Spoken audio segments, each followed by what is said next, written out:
জনসাধারণের মতোই আমি একজন মানুষ, তো এটা আমার একটা চরিত্র।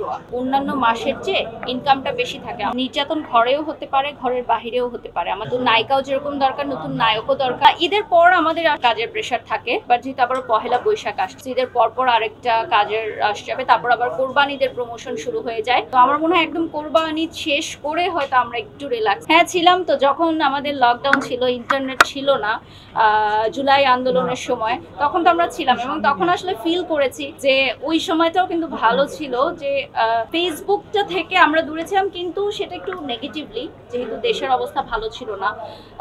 ছাত্রদের জন্য ছাত্ররা যারা আমাদের জন্য এই যুদ্ধক্ষেত্রে নেমেছে, সো যেটা থাকে না যে কিছু জিনিসের পজিটিভ এবং নেগেটিভ থাকে। তো এই যে বললেন আপনি যে ইন্টারনেট ছাড়া থাকতে পারবেন কিনা, তো তখন কিন্তু থেকেছে, সারা বাংলাদেশের মানুষ থেকেছে না। আমি সবার মতোই, আরো জনসাধারণের মতোই আমি একজন মানুষ। জাস্ট ক্যামেরার সামনে হচ্ছে আমরা যতক্ষণ থাকি পার্ট অফ আওয়ার প্রফেশন, তো এটা আমার একটা চরিত্র আপনারা বলতে পারেন। আলহামদুলিল্লাহ, আপনাদের দোয়া এবং ভালোবাসায় আসলে সব জায়গায় আমাকে আমন্ত্রণ জানানো হয়। কিছু কিছু যেতে পারি না শিডিউল জটিলতার কারণে বা বাজেটের কারণে, বাট আমি মনে করি যে যেই জায়গাগুলোতে আমার আসলে যাওয়া, আমাকে প্রাধান্য দেওয়া হয়, সেই জায়গাগুলোতেই আমি অ্যাটেন্ড।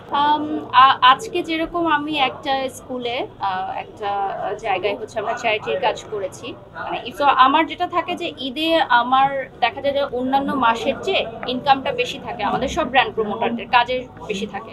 তো আমি যে বেশি টাকাটা কামাই সেটা আমি চেষ্টা করি যাদেরকে বিলিয়ে দিতে, মানে আমি আমার চ্যারিটিতে আরও বেশি কাজ করতে পারি। তো আমার কাছে মনে হয় যে আমি যত কাজ করব সেটা আমি বেশি আরও মানুষকে হেল্প করতে পারবো, আরও বেশি মানুষ আমার দ্বারা উপকৃত হতে পারবে। ইন্সপায়ার করার জন্য যতদিন দেওয়ার দরকার দিয়েছি। এখন আমার নিজেরও সময় হয় না সত্যিকার অর্থে। আমি কখন যাব বলেন? এই যে সব সময় তো আপনাদের সাথেই আমি যাচ্ছি, সব প্রোগ্রামেই দেখা যাচ্ছে, তো আসলে সময় হয়ে ওঠে না। শরীর চর্চা বলেন, ডায়েট বলেন, সবকিছুর জন্য না একটা নির্দিষ্ট সময়ের দরকার, একটা সাধনার দরকার, যে সময়টা আসলে এখন এই মুহূর্তে আমার হচ্ছে না। হ্যাঁ, অনেক জায়গা থেকে আসে, বাট নিজের সুস্থতার জায়গা থেকেই আসলে করা হয়। শরীর চর্চা প্রত্যেকের করা দরকার, শুধুমাত্র যে মোটা শরীরকে চিকন করার জন্য এরকম না, মানসিক এবং শারীরিক সুস্থতার জন্য ব্যায়াম, ডায়েট করা দরকার। এটা তো এনজয় করার কিছু না, বাট যারা হচ্ছে পাবলিক ফিগার, প্রত্যেককে নিয়ে কথা হবে। আর যখন আমাকে কেউ চিনতো না, তখন আমাকে নিয়ে কেউ কথা বলতো না। এখন আমাকে মানুষ চিনে বিধায় তারা আমাকে নিয়ে কথা বলছে, আমার কোনো ভুল ব্যাখ্যাকেও তারা হচ্ছে ধরিয়ে দিচ্ছে।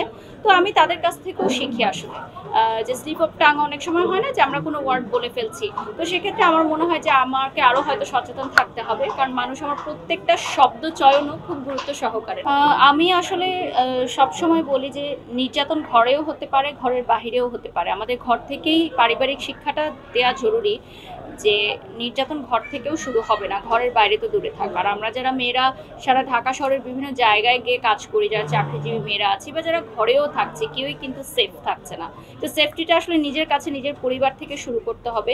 যেটা একটা পারিবারিক শিক্ষার রুটটাই এভাবে তৈরি করতে হবে আমাদের। এবং এখন তো বাংলাদেশের মানুষ অনেক সচেতন হয়েছে বিগত কিছু ঘটনার কারণে।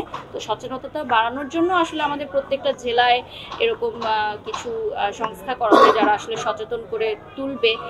আমরা ঢাকাতে তো অনেক প্রিভিলেজড, আমরা অনেক সচেতন, আমরা এডুকেটেড, বাট ঢাকার বাইরে এরকম প্রত্যন্ত গ্রাম অঞ্চলেও কিন্তু কিছু জায়গা আছে যেখানে আসলে এডুকেশন এবং এই ধরনের আচার ব্যবহার, শিষ্টাচার, এগুলোর প্রতি গুরুত্ব দেওয়া উচিত বলে আমি মনে করি। তা আমিও হয়েছি, তো আসলে আমার নিজের চোখের সামনেই হয়েছে। তো আগে আমি মনে করতাম যে নিউজেই দেখছি আসলে কতটুকু কি, বাট আমি যখন এটা ফেস করলাম তখন মনে হলো যে না, আসলে গোষ্ঠীকুল মানুষ, বা এটা হয়তো উদ্দেশ্য প্রণোদিতভাবে করানো হচ্ছে কারো ক্যারিয়ার নষ্ট করার জন্য বা সুনাম নষ্ট করার জন্য।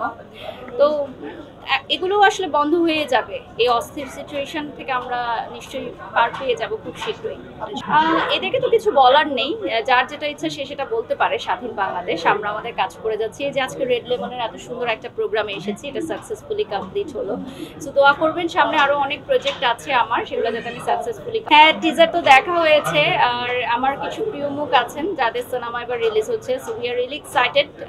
সিনেমা হলেও যাওয়া হবে অবশ্যই, প্রিমিয়ার শোগুলোতে, এবং সিনেমা দেখতে যেতে, না দেখতে গেলেই নয় এরকম, তো অবশ্যই যাবো না। এই যে নতুনরা আসবে, নতুনরা কাজ করবে, প্রত্যেকটা সেক্টরেই তো নতুন দরকার। নতুন নায়িকাও যেরকম দরকার, নতুন নায়কও দরকার। আমাদের সেক্টরেও নতুন মেয়েরা আসছে, ব্র্যান্ড প্রমোশন সেক্টরে। সো আমি নতুনদের সবসময় সাধুবাদ জানাই, এবং আমি মনে করি যে নতুনদের সিনেমাকে দেখতে যাওয়া আরো জরুরি, তাহলে তারা ইন্সপায়ার্ড হবে।